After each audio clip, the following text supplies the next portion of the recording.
President Trump went to the UN today, basically to blast what's happening in Europe and all of these other countries. Donald Trump walked into the UN General Assembly today like a wrecking ball, like he set the building on fire. He called out the organization as weak, corrupt, globalist. He used these words. He said they are complicit in the erosion of national sovereignty, nations turning over their autonomy to the globalist cabal. I mean, he basically said everything. He ripped the United Nations for facilitating the U.S. southern border crisis. Like, I couldn't believe he actually admitted to this. We covered this on the show more than a year ago when we had that information and the facts that pointed to the UN facilitating the massive money laundering scheme into the United States southern border. Watch this moment. In Western countries and their borders. In 2024, the UN budgeted $372 million in cash assistance to support an estimated 624,000 migrants journeying into the United States. Think of that. The UN is supporting people that are illegally coming into the United States, and then we have to get them out. The UN also provided food, shelter, transportation, and debit cards to illegal aliens. Can you believe that? On the way to infiltrate our southern border. Yeah, we were showing you those UN cards. You guys remember that over a year ago? Like these UN debit cards? What? It was all being facilitated by Alejandro Mayorkas and the Biden administration. They were allowing this to happen, but the UN was footing the bill and the money laundering scheme that funneled these like debit cards to these individuals. It was an invasion. So I'm glad he called them out for it right to their faces. Trump, and by the way, Katie Pavlich was there, journalist, and she was sitting there and she said, they're not laughing, the people in the audience. They're terrified. She said, like, the looks on their faces are like, holy smokes. Trump says that the other countries are going to hell if they don't close their borders. He called out Europe. He said Europe is collapsing. Europe is in serious trouble. They've been invaded by a force of illegal aliens like nobody's ever seen before. Illegal aliens are pouring into Europe. Nobody's doing anything to change it, to get them out. It's not sustainable. And because they choose to be politically correct, they're doing just absolutely nothing about it. And I have to say, I look at London, where you have a terrible mayor, terrible mayor, and it's been so changed. Now they want to go to Sharia law, but you're in a different country. You can't do that. Both the immigration and their suicidal energy ideas will be the death of Western Europe if something is not done immediately. This cannot be sustained. Yeah, and he said your countries are going to hell, basically. Like, no uncertain term. And we see that that's happening across Europe. I mean, European countries are collapsing in real time under the weight of their own stupidity and illegal border migration, turning off all of your power, moving to crazy green initiatives. He called out all of it. So on Sunday, though, the Times of London published a report saying, hey, Trump's coming on Tuesday. And this was on Sunday. The headline was how Trump plans to unleash America first on the United Nations. So you could look it up for yourself. But anyway, what happened was in this report, to mark Trump's arrival, UN staff joked that they might just turn off the escalators on President Trump simply to tell them that they ran out of money. Well, guess what happened?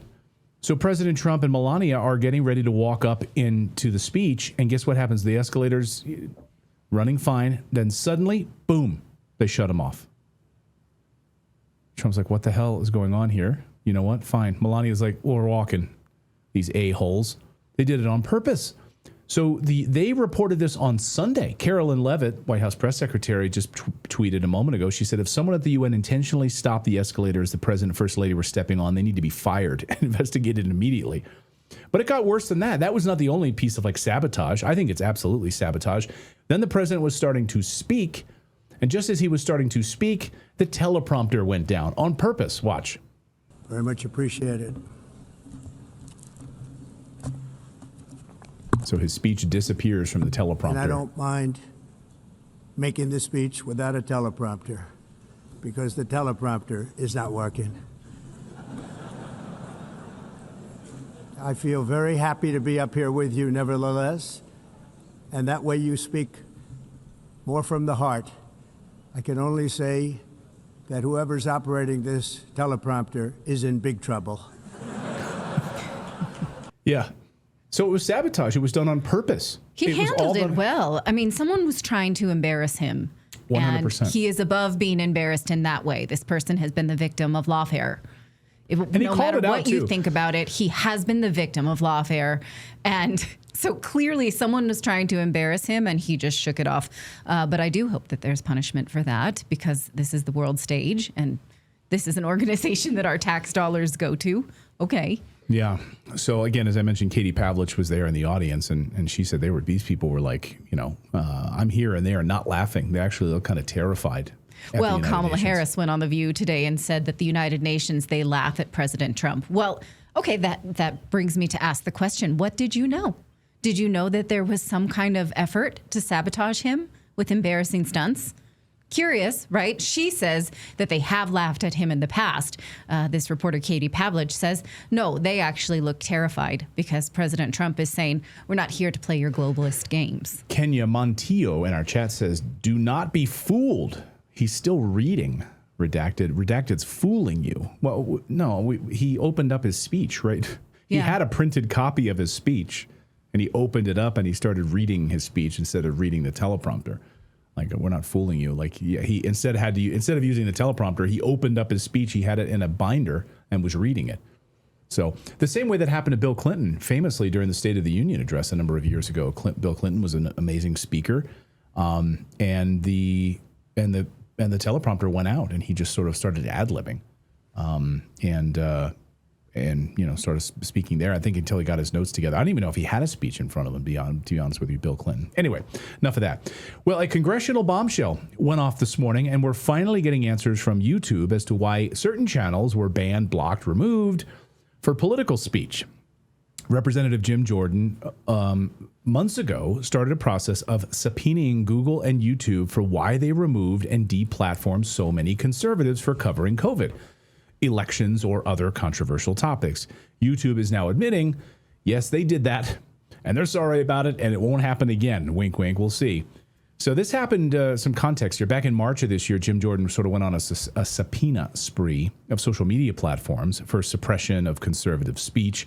Specifically, he wanted all communications between YouTube and the Biden administration, or third parties who are intermediaries to the Biden administration. Did they coordinate censorship with the White House? Well, now we have the receipts, and yes, they did. This morning, Jim Jordan laid out their findings, and he started with this: breaking, due to our oversight efforts, Google commits to offer all creators previously kicked off of YouTube due to political speech violations to return to the platform. But that's not all. And then it has a whole thread here that goes through it. Jordan also discovered that these tech platforms were pressured relentlessly by the Biden White House to censor certain political viewpoints and creators specifically. He said this: YouTube also admits the Biden administration censors pressure was unacceptable and wrong, confirms that the Biden administration wanted Americans censored for speech that did not violate YouTube's policies, details when YouTube began rolling it back its censorship policies on political speech after the judiciary began its investigation in the GOP Judiciary Committee, states that public debate should never come at the expense of relying on authorities. And it also promises to never use third-party fact-checkers again. And it's also warning that Europe's censorship laws target American companies and threaten American speech. So he basically says whether you are an established YouTube presence with a massive following like Dan Bongino, or were just starting out to express your political views online, you have an opportunity to come back on the platform if you were censored for engaging in political speech. And yeah, he says they're going to start rolling back their censorship policies on political speech, including such topics as COVID and elections. So that's a big part of it. I mean, I know Philip looks at this constantly in the terms of service on YouTube, but you still can't talk about certain elections as being rigged or having problems. You can't talk about Brazil's elections. You can't talk about the American. You could talk about certain American elections, just not the one that, not the ones that Donald Trump lost. You could only talk about like the ones where Hillary Clinton said the election was problematic. You could talk about that under YouTube's terms of service. Now YouTube says, hey, we're rolling it all back. You still have to defer to the World Health Organization, even though the United States has left the World Health Organization. You still have to, there's still certain things you can't say about the vaccination. So, yeah, we're still bound by those rules. I have many questions about this because we don't get, even as large of a channel as we have, we don't get a lot of support from YouTube. So those creators that were kicked off, finding someone to help you, good luck. What do you guys think that's going to be like? Is there going to be a process where you're like, hey, I was removed? Like, my faith in that is low. Also, for those of us we received channel strikes because, one of them was which we read Pfizer's own clinical trials in 2021, and we received a community strike for medical misinformation. Now, during that time, there were 2 weeks, and we had this happen a few times, where we could not communicate with our audience. We couldn't post a comment. We couldn't reply to comments. We could not post something saying why we were dark. They just put us basically in a timeout with our hands behind our back. At the same time, they still ran our content and they still ran ads to our content. They just didn't have to share any of that ad revenue with us. So they kept it for themselves. So given that we were given this punishment for broadcasting true information, to my mind, they stole from us then. They still sold our content and kept it all for themselves. So they're not saying they will remove those channel strikes. They are not saying that they will compensate for stealing from creators like they did us, like they did John Campbell. I think they're still stealing from Russell Brand, aren't they? I think so. They monetize his content. He just doesn't get access to it. So, I would like to see some, I don't want to use the word reparations, but compensation for people who were punished for things like that. It was not fair. Well, and two things for us, like we still can't get our million subscriber play button because of that. And I remember back then YouTube was gaslighting us on X or Twitter and saying, no, we're not doing that. We're not doing this. Has nothing to do with conservative, like just denying it. And we had no idea how to even know what guidelines, because they changed all the time. And it was like by WHO guidelines, which wasn't even in their guidelines. So we would say something that wasn't against their guidelines, yet then it was. And they wouldn't tell us.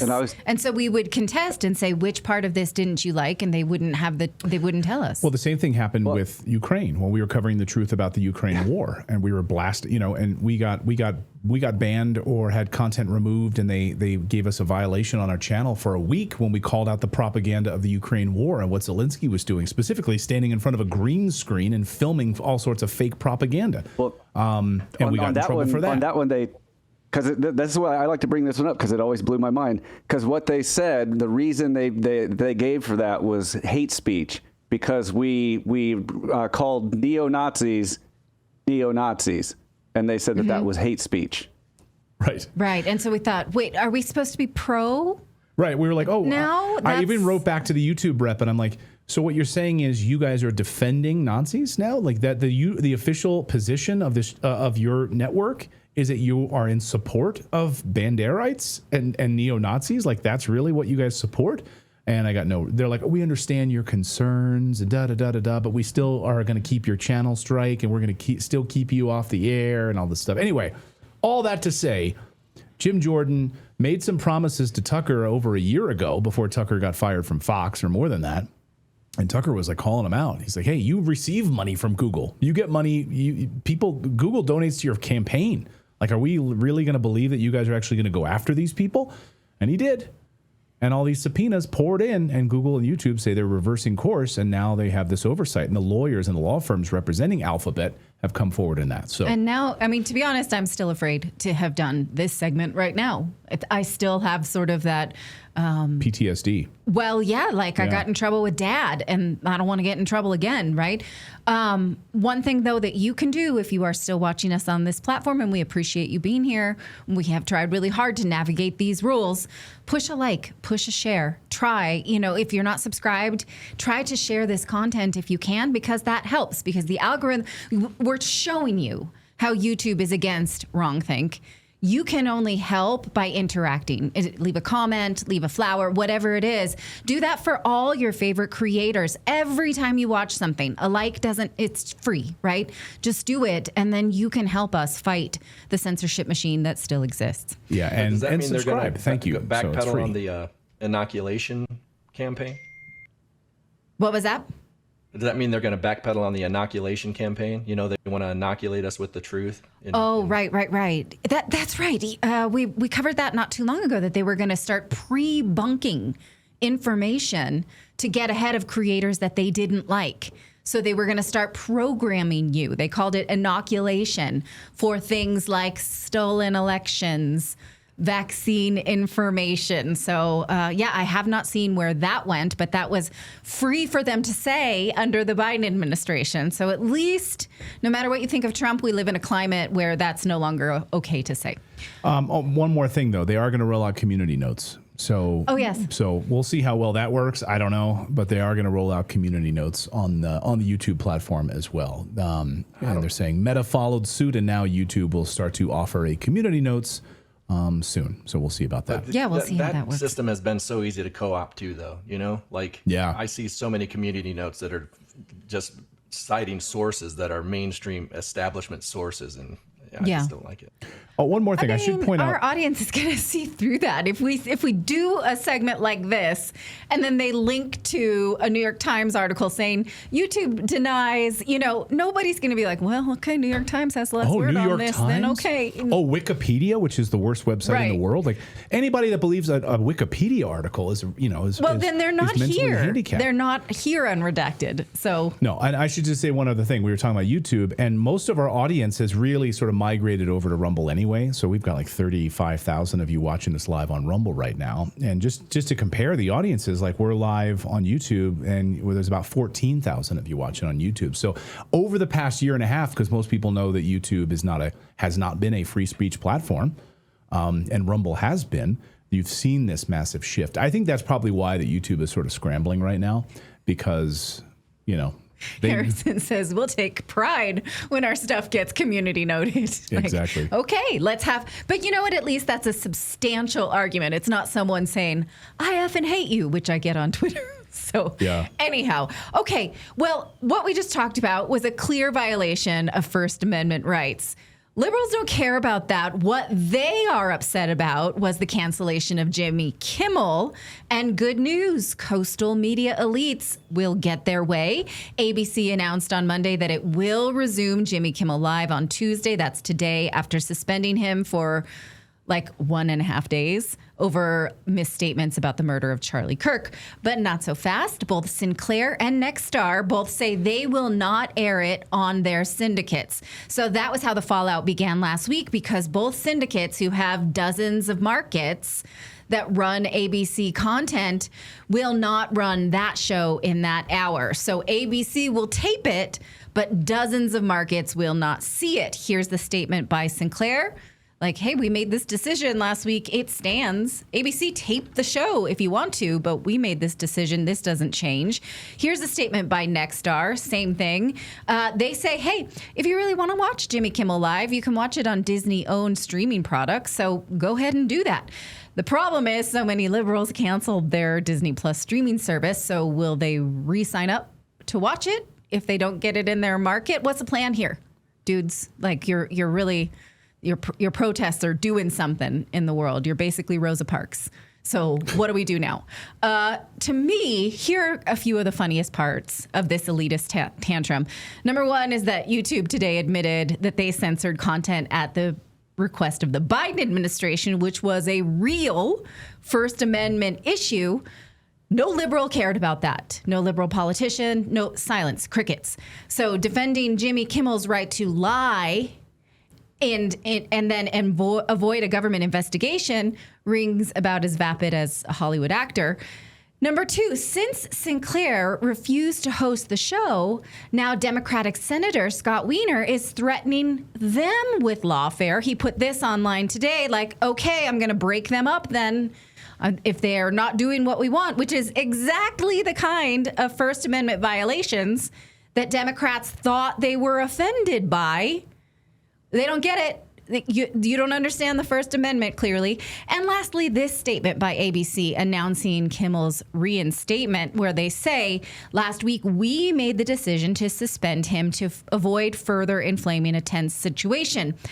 So who made the decision? ABC. They're saying this independently, but the liberal chorus insisted that the Trump administration forced their hand. This statement makes it clear that it had nothing to do with any perceived government threat. This was ABC's internal decision, and there were many reports that ABC has warned Kimmel several times to stop inflaming the right, and he refuses to do so. So now that we see that this was not an issue of government intervention, will liberals retract those breathless accusations?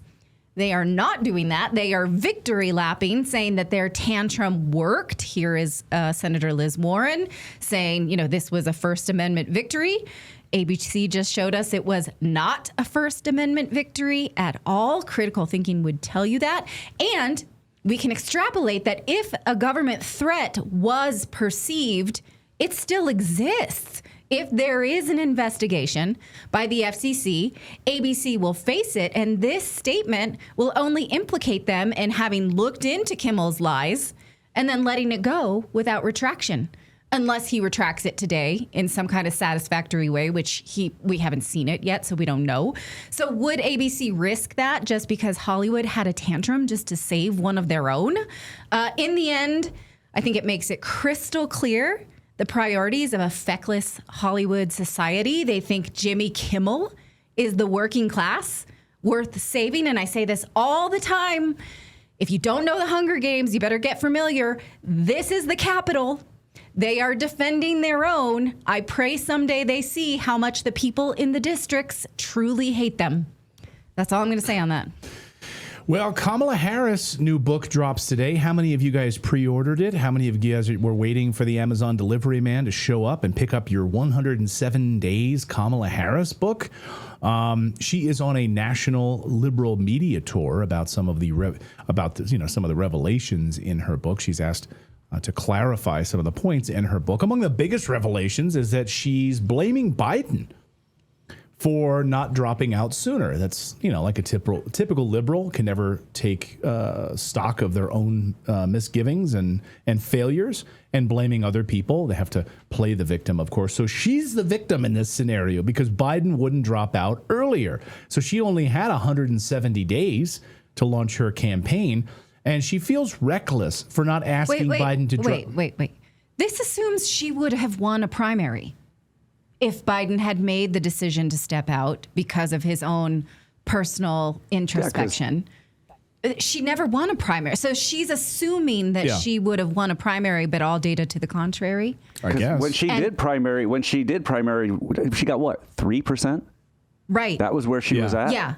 So we're being asked to imagine this imaginary fairyland where she can win a primary for the Democratic Party. Yeah, if she only had more time. And also, if Biden had dropped out before the primary. Also, I'm just so confused. Does she not know how her vote for Biden in 2020 worked? Because that gave him the power to run for re-election. Did she not realize what her vote was being cast for? These are outstanding questions that are really bothering me, but please go ahead. Well, so basically she admits that she lost because of Biden, and she feels reckless for not asking Biden to drop out earlier. Watch. There are so many people out there who felt that President Biden shouldn't have run for re-election. And you wrote in a book that it was, quote, Joe and Jill's decision, that other Democrats decided it was Joe and Jill's decision. But do you regret not voicing your opinion in that moment? Yes, and I actually have reflected on that, and I've written about that. I realized. Would it have mattered if you did? I don't know. But I can only take responsibility for myself. Mm-hmm. And on reflection, and I talk about it in the context of asking a question of myself: was that grace to not bring it up to him, or was it reckless? Mm. And on my part, I do reflect on that and feel that there was a recklessness about not raising it with him. I talk about what was going through my head, right? And what was going through my head to not bring it up was that it would come off as being very self-serving and therefore maybe lack the credibility that it deserved. You didn't win a primary. So even if she had said he's not ready, there was no assumption it would be you. But again, she's selfless. You know, that's the message. She's selfless, and she did it for the good of the country. She did it for the good of the presidency. She couldn't have asked him to drop out earlier because she's such a selfless person. She's such a good person that she didn't want to do that. So it's really about her, and it's not about the country at all. And it's not about hurting anyone's feelings or... So when she was asked repeatedly during that same time period, was he incapacitated? Was he Sleepy Joe? Was he able to complete sentences? She later admitted, and she admits in this interview that, yeah, I should have said something because, you know, he just really couldn't complete sentences. His mental capacity wasn't there. He was always tired. So she lied to all of us. I mean, we know that, but she lied to the American people. She lied to everybody. Yeah. And now that she's got a book, she's like, you know, I should have said something about it. I didn't do it because I didn't want to appear self-serving. One of the big pieces in the book, she writes this in the book, is like, why did she choose, why did she choose Governor Walz of Minnesota instead of openly gay, instead of closeted gay Walz? And why did she not choose openly gay Pete Buttigieg as transportation secretary? Why did she not choose him? And basically, she says it's our fault that voters wouldn't be able to handle it. And because you're all bigots, everyone's a bigot, and they wouldn't be able to handle like a black, whatever, Indian woman with a gay guy on the ticket. So it's because you guys are bigots that she didn't do this. And the openly gay Rachel Maddow somewhat pushed her on this. She said that hurts my feelings. Yeah, watch. I guess I'd ask you to just elaborate on that a little bit. It's hard to hear. Yeah. With you running as, you know, you're the first woman elected vice president. You're a black woman and a South Asian woman elected to that high office, very nearly elected president. To say that he couldn't be on the ticket effectively because he was gay is hard to hear. No. That's not what I said. That he couldn't be on the ticket because he is gay. My point, as I write in the book, is that I was clear that in 107 days, in one of the most hotly contested elections for President of the United States, against someone like Donald Trump who knows no floor, to be a black woman running for President of the United States and as a vice presidential running mate, a gay man, with the stakes being so high, it made me very sad, but I also realized it would be a real risk. No matter how, you know, I've been an advocate and an ally of, Am I hearing the this? LGBT community Yes. my entire life. So say- it wasn't about yeah, right. So it wasn't about any prejudice on my part, but That we had calculation, such a short period of time. So the real prejudice, I'm not prejudiced, but I just felt like you guys were also prejudiced that you couldn't handle it. No one cares about Pete Buttigieg's sexuality. They care that he's an incompetent mayor.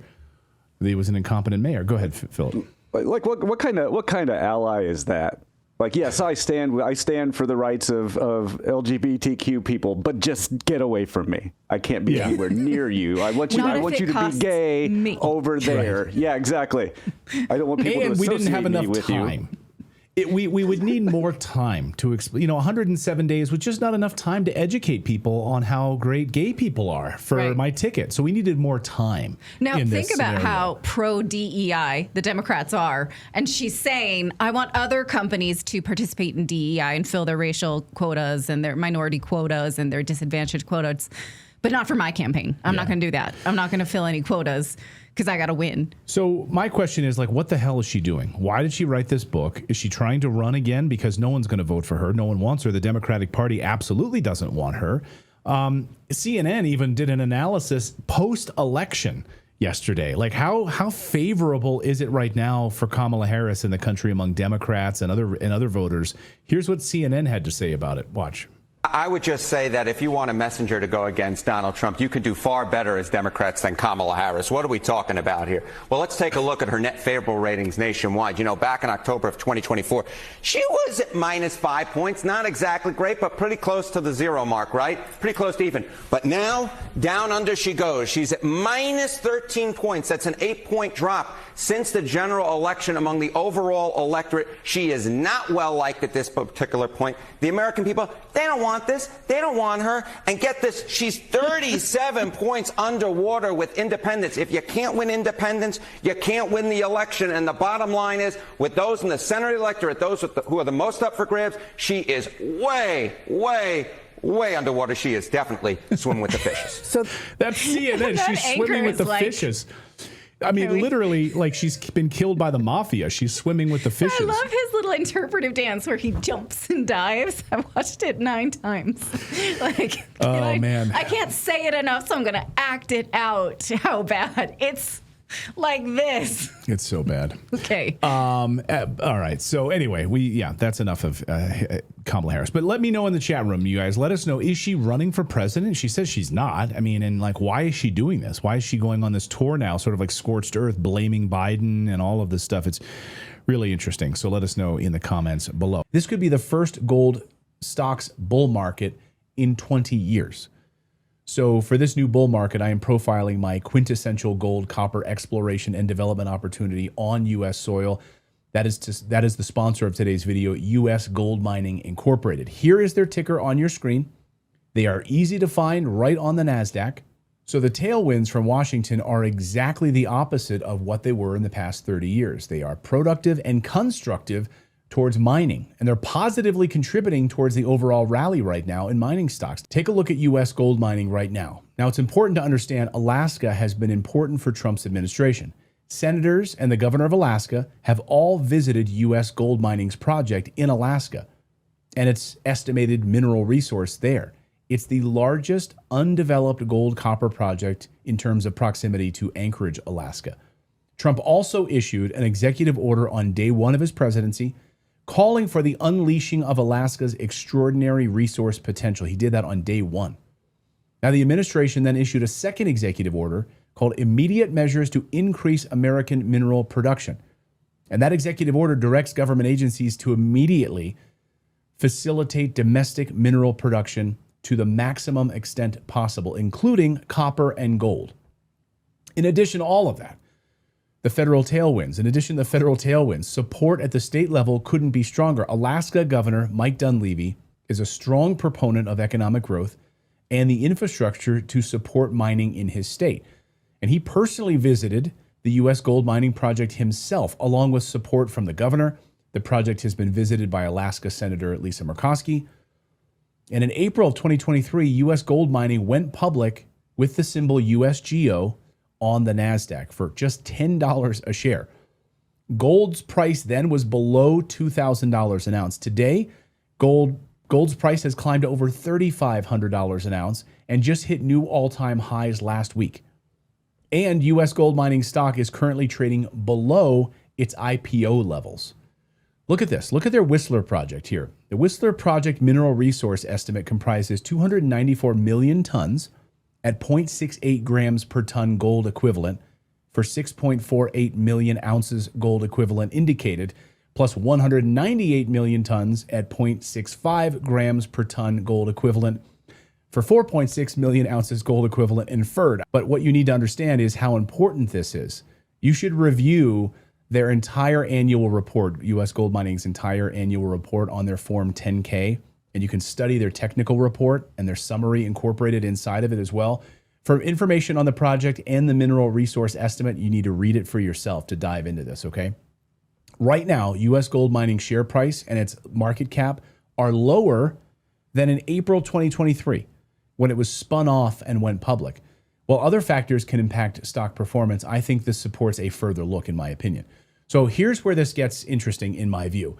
The company's ownership structure is also very unique. Take a look at this. 78% of the outstanding shares are held by one parent company. One shareholder controls 78% of the shares. Another 4.5% is held by management and insiders. So that means over 80% of the shares are tightly held. And you guys know I love seeing this. I talk about this often. I love it. A pivotal catalyst is now underway, which is why I'm telling you about U.S. gold mining as these things are happening. Number one, we just got a historic Fed rate cut cycle that just started. Number two, gold, all-time high. Number three, Trump administration has issued 2 executive orders on Alaska, and the state is moving forward with their own groundbreaking road system that will connect this Whistler project with Anchorage, Alaska. And 4, the stock is trading below its April 2023 price when these other tailwinds weren't even in place. And now, with all of that being said, the company's most important moment since inception has just arrived. U.S. GoldMining has begun the process of an initial economic assessment, also known as a PEA, which stands for Preliminary Economic Assessment. Now, this study is a preliminary review of economic factors, and the timing couldn't be any better with gold above 3,600, copper at $4.55 a pound. So guys, do your own extensive research on U.S. gold mining. Here's their symbol once again on your screen. They're on the NASDAQ. Make sure you review U.S. gold mining's annual report.